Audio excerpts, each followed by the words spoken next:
Well, hey folks, it's Justin from cartoonsmart.com, and just got done, just submitted yesterday an app to Apple with some of these elements right here. It's for an augmented reality game, and I thought I'd show you guys. Well, you know what? Let me show you the app to look for, the store. But let me show you guys how to do some of the artwork that is in the game, or at least stylistically similar.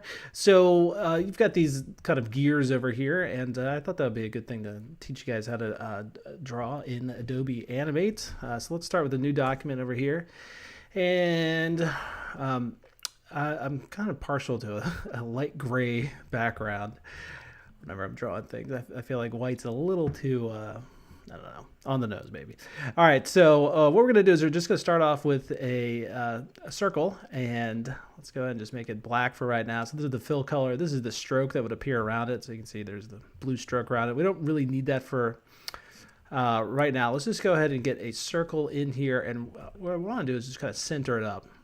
And so our stage size here is 408 by 408. That doesn't really matter too much, but it will be helpful to, actually this is just center. Okay, all right. Now what we want to do is let's just make the width of this 408 by 408. So there we go. That gives us a nice little center point, or it's centered in here. And then what we're going to do is I'm going to just copy this shape and go up a layer, okay, and then I'm just going to paste this same shape down here. So I've actually got two of these right now. Let's make one of them just colored blue, and this way now when I shrink it down, I know it's going to be right kind of dead center right in there. And let's just get it right down to just about there, okay. Now I'm going to come out here to the edge, and you know, let's just make another blue color over here, you know, just a square or something, right? Okay, I'm going to kind of hang this off to the edge a little bit. We'll adjust that later. Delete out the stroke on it. Again, I don't need that for right now. And then I'm going to select this and this. So I'm just holding down the shift key. So I've got them both selected, you can see. And what I'm going to do is I'm going to go over here to, well, F8 on the keyboard would work, but you can also just go to symbol and convert to symbol. There it is, or F9. I actually have the hotkey F8 and F9 because sometimes I just clumsily, you know, hit at it. Doesn't really matter what I call this thing. I'm just basically using it as a piece that I can copy, and you know, when I modify, so here's a copy of it, right? When I modify one, it's going to modify the other one. See how that works? Okay. And the trick to this, now watch, I'm going to hit the Q key on the keyboard, which it sends me over here to the free transform tool, and there's this pivot point right here. Now I want to put that right kind of dead center in the middle of that circle. So I'm going to zoom in a little bit. I'm just going to kind of just eyeball that. Should work though. Okay. And now what I can do is when I copy this, I'm going to use my hotkeys here, but what's going on is I'm hitting copy and then paste in place. Okay. So I'll just do it one time here. When I paste in place, obviously it's just right on top of what I copied from, but then I can move it around like that. So if I just keep doing that, right, get this action happening, okay? And you can kind of see that, you know, we're starting to make the gears of something over here. But if you really want these to be spaced out nicely, and let's do this. Let's first kind of make maybe like a spiky shape or something. So that could be kind of nice. Okay, so we've got something like this. All right, I'm going to do the same thing again, but this time after I paste it, okay, I'm going to go over here to transform. And again, this is one I use the hotkey for constantly, scale and rotate. Now, I'm not going to actually scale this, so I'm going to leave that at 100%. But what I am going to do is I'm going to rotate this. So let's go like 15, okay? And I'll just keep doing that, all right? And I suppose I could also grab a whole bunch at once. Now maybe, let's see. So if I've got, what's that? That'd be a 60 degree. Oh, so you didn't. When I did that, it moved it off. It's because it's no longer doing it from the center point, so I'd have to kind of recenter that back up. Here, I'll just do the whole thing again. Anyway, a lot of times scale and rotate can save you time. In this case, maybe it's a little bit quicker to do it like I'm doing it now. Now, when I do have a bunch of these selected, I can still move a pivot point, but it's kind of a temporary pivot point, so it's not going to stay there. You know, as soon as I kind of let go of this, it's going to be gone. But in this case, it will be helpful. So I'd have to put that back up again.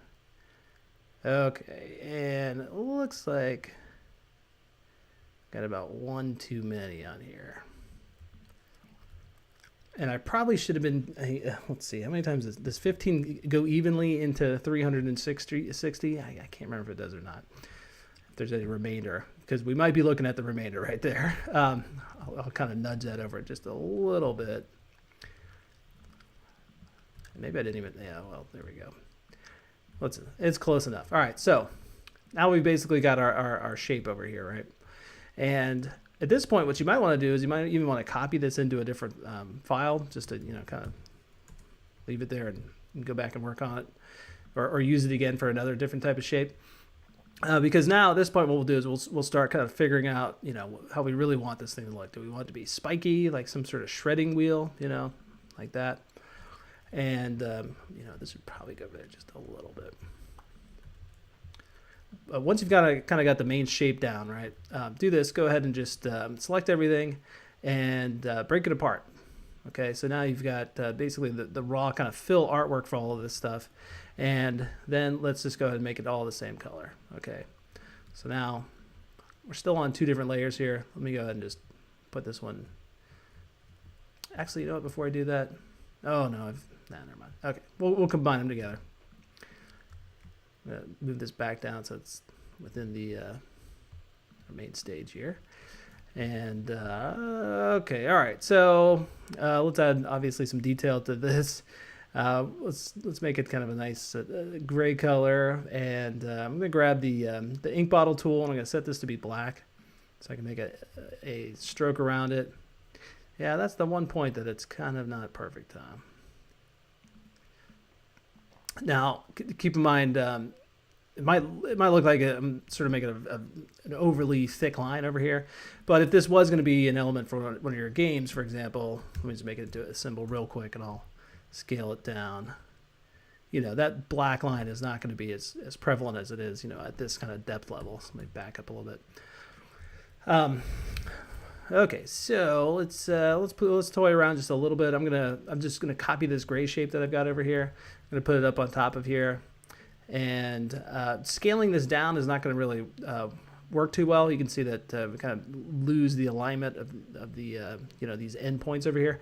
But what you could do, you could go over here to shape and then expand fill, and we're actually going to do the opposite. We're going to inset this. So what you should get then at that point is something like this happening.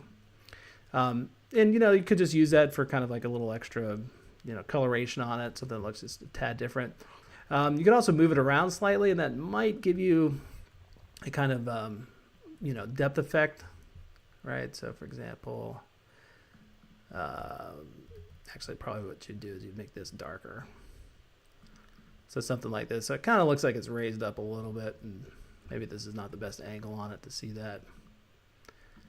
So for example, if you had it kind of tilted down like that, in which case you could also kind of move this, take another copy, move that down. But I think what we'd want to do is have something that we can, I'm just undoing here, something that we can, Braves game, yeah, that we can see a kind of on a side scroller type view game. And I went all the way back where I didn't have that anymore. Let's go forward again. No, it's not gonna let me do it. Well, that's okay for now. So that's one option. Let's go ahead and do this. Let's try putting a circle right in the middle of this thing. And again, what I'm going to want to do is try to get this, I'm just going to make it exactly the height and width. And then from there, I'll scale it back down. Okay. And let's do this. Let's just work with the stroke for right now. So let's kind of find some circles that we want to see inside of here. Maybe vary it like this. All right, and then what we can do is just toy around with how we're going to color these. Maybe make that a little bit darker. Oh, well, I need to put this down on the layer with everything else. I'm going to cut that off of there. And once I put these strokes on top of the same layer that's got this gray background, then I can start filling things in differently. So you can see how these are isolated now. So do something like that, maybe something like this. Just going to copy and paste this and do that one more time.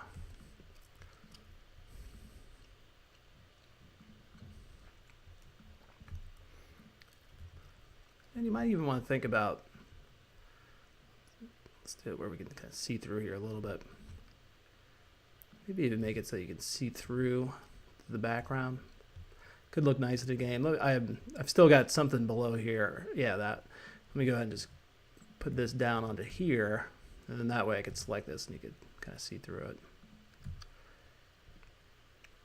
Yeah, you know, it's a little weird if there's nothing connecting these together in the center. I think for this, what we'd have to do is maybe kind of put something in the middle like so. You know. So there you go. Now there's a little kind of air escaping in there. And, you know, just kind of other things you could think about doing is maybe just taking a line going through here and through here, and then coloring things slightly different in this middle part now. So, for example, you know, we might go over here. I'm just going to click the little color wheel, take the brightness up slightly, and we'll do the same thing along here and here. So just shift selecting those. I guess I'll go with this, that kind of color there. Once you've got it changed to a different color, you know, you can. It's obviously easier to select it, and you know, from that point on. So for example, I can just select that little section of it. What I probably should have done is I probably should have used a different color stroke other than the black one that I just did for these lines. If I'd done like something like a red color or any other color other than black, I could go through here and kind of select it independently. So for example, if you've got a red, right, like this, see how I can double click on that and select it, and it's not, you know, thinking I want to select all the black in there. It's just kind of one of those, you know, it's you can use it to your advantage in Flash, but it could kind of trip you up. Or I said Flash, Adobe Animate. It can kind of trip you up at times too. So yeah, I mean, this is kind of what I was going for. You know, I might even do like another, you know, I was about to say layer, just another section of where we tint that a little bit differently. I mean, you know, one way you could kind of quickly go through here and do this, I probably wouldn't recommend it, but you could hit F8 on this. Okay, and then now you've got a whole separate kind of unit like that, and then you could go here and kind of tint it the way, or you know, just play around with some different tinting on it, right? And then just see if that's, you know, like kind of in the right direction here. But you know, some strange things can kind of happen. You can see like down here, you know, this stroke is no longer really kind of matched up with that one. But if you were just doing it to kind of for color sampling purposes, that's not a bad idea. So you could now probably just go ahead and break that apart. Oh, no, that's not going to work. If you ever want to break apart a symbol, you can do that, but obviously that didn't work out so well. So if you did want to do this, cut this, leave it in your clipboard, and then just kind of undo all the way back to the point that you had and made that into a symbol, right? So there you go. And then you could paste. Yeah, look at that. You know, so now you go, oh, okay, well, I can just sample those colors. So you could, again, just shift select these, then go over here, sample that, shift select that, kind of get that color, there you go. And I don't know, I'd probably do the same thing over here too. Oh, there we go.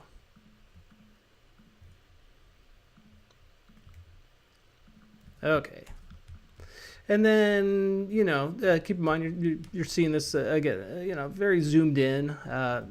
Probably it's going to be something more like this, okay? Now you'll notice this time when I scaled it down, all the strokes got a little bit bigger. Some of you might have wondered earlier when I made this into a movie clip why I did that. It's because when you make it into a movie clip, or a symbol, I should say, it doesn't adjust those lines when you scale down. But we're not ready to commit to it being a symbol yet. Let's go ahead and put in some kind of bolts or something like that. So we'll just go over here, and actually I want this to be just a black line. Let's make this something like 2 for the stroke on it. And for something as simple as this, that's gonna be that small, I'd probably just put a little different color up here at the top. So get rid of the stroke. So you just got something like that happening. And then you can kind of just put these around here. I'm gonna make this into a symbol. So I'm gonna hit F8 on it, convert to symbol. Whether or not it's a movie clip or graphic clip, it doesn't matter for what we're doing here. And then I'm gonna see if I can just kind of copy and rotate, these around. Maybe I can do a better job than I did with the blades in terms of getting them evenly spaced. So yeah, something like that. Probably this interior part here, I'd want to maybe double up a little bit.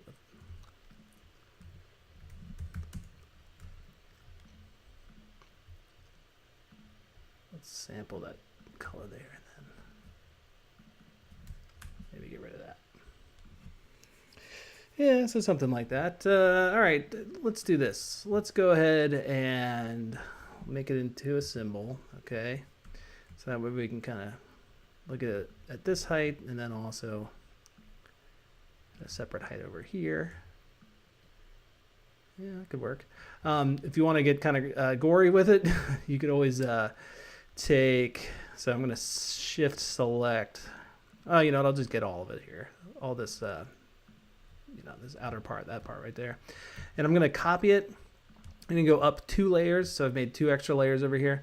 I'm going to paste in place what I just copied. Okay, so now I got this over here. Let's just make it a different color so it's like really kind of obvious what's going on. All right, so that purple part is now going to be a mask. Okay, so what I'm going to do is I'm going to right click on this, go over here to mask, and then you'll see that the layer underneath now, which is empty, is kind of got transformed into being what is going to end up being masked out. So anything I draw outside of this area is not going to be seen. Okay, but we have to unlock those. And then at this point, what you should probably do is just make it so that the purple part you only see as an outline. Looks like that didn't. There we go. And then we can just kind of draw on this empty layer. So, if we're just going to do some blood or something like that, which, all kids love seeing in a video game, right? And we could just kind of go through here and, kind of do a little spotty blood splashes and stuff like that. And if I want to vary the weight of that some. And again, keep in mind, you're only going to see this where that purple stuff was. So now when we go right and we lock it all back up, you get that action happening, right? Let's do something like that. Okay, so at least this is defined as a clear threat in your video game. It has already killed 1 person, presumably, or whatever it's done. All right, so oops, I didn't even save this.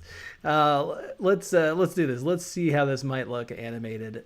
So what I'm gonna do is I'm gonna take this one. I'll just put it on this layer over here, and then this layer only has this 1 symbol on it, and that's ye old rules when it comes to animating in Adobe Animate. 1 symbol per layer per tween, and let's just go over here and make a real quick classic tween. This is and then what we're going to do is I'll just go over here to auto and go. Do we want to go clockwise? Probably counterclockwise, right? So I'm switching from auto to clockwise. So this is just going to do 1 full rotation. You can actually set this at 2, 3, whatever you want. But let's see how that looks. Now keep in mind, you're going to see this little kind of stammer, and that's only because this frame right here is exactly like this one. Okay, so we could kind of offset them a little bit. That should still work. For something that's moving this fast, it's going 1 full rotation that amount of time. It's kind of hard to see. So sometimes you don't even it feels like it's not even rotating. But let's see. Yeah, I guess that's kind of doing the trick. So one good takeaway here is I don't feel like I'm seeing any weird, because is it this one right here that was kind of spaced off? Maybe that one. Actually, I think it was this one, right? I'm not kind of seeing that happen, where And that you might only kind of get in a case where, here, let's make this invisible, where you weren't going a full loop on it. So for example, let me duplicate this. And by duplicate, I'm actually making a unique instance of it. So this one is going to actually be different than the other one. So for example, watch. Oops. I can go inside this one now that's been duplicated and just delete out stuff I was masking. Okay, so this one is no longer affecting that one. But let's make that invisible for right now. And then, so what I was getting at is, let's say I just did like a quick little 10 frame tween. I'm going to right click on this, go to classic tween, and then just tried to move one spike over to that one, or maybe, you know, this one 2 over or something like that. And you'll notice that Animate makes that pretty easy because you can kind of see the trail of what was there before, right? So I'll get this one kind of like right up to like, you know, about where we left off. Oops, let me just delete this out. Well, I kind of forgot that this that little shine in the middle is going to completely negate that. That's okay. You know, we can always get through here just real quick. Oops, that's locked. Now remember, we're not going to affect the other one by doing this. So anyway, if you wanted to try something like this, now in this case, I don't know why you would. But that is kind of a common thing with animation where you don't actually go all the way. You know, you just animate a little part of it. But if you try to keep your eye over here, oh, well, I've still got this one just a little bit. And another problem is I've got these parts in the middle, right? We're really gonna mess up this one. At least you get a different variation on it. Oops, I made that worse. Okay. So for this to work, these the nuts, there are little bolts in the middle are kind of messing it up too. I don't know, we might have to go a little further on it. So at least these ones make it full. There we go, that's a little bit better. Yeah, that kind of works. It feels a little bit, maybe it feels a little smoother, I don't know. Let's try. Oh yeah, you definitely see the loop there. Well, those guys are, huh. You keep going further with it. So anyway, well, you can tell that it's all about the object kind of being, it's got to kind of be perfectly laid out. We should have been doing whatever, 16 or 18 degrees for each one of our spikes, maybe, or maybe less. I don't know. Probably less. Anyway, we kind of had it at one point there. Yeah, that's fine. So you got a couple gears to work with here. We'll bring this one back. I'll post up the source file so you can just grab this and feel free to integrate it into any one of your games because, hey, you could have drawn this yourself. All right, that's it. Whoa, 23 minutes. Holy cow. Sorry, that took a while.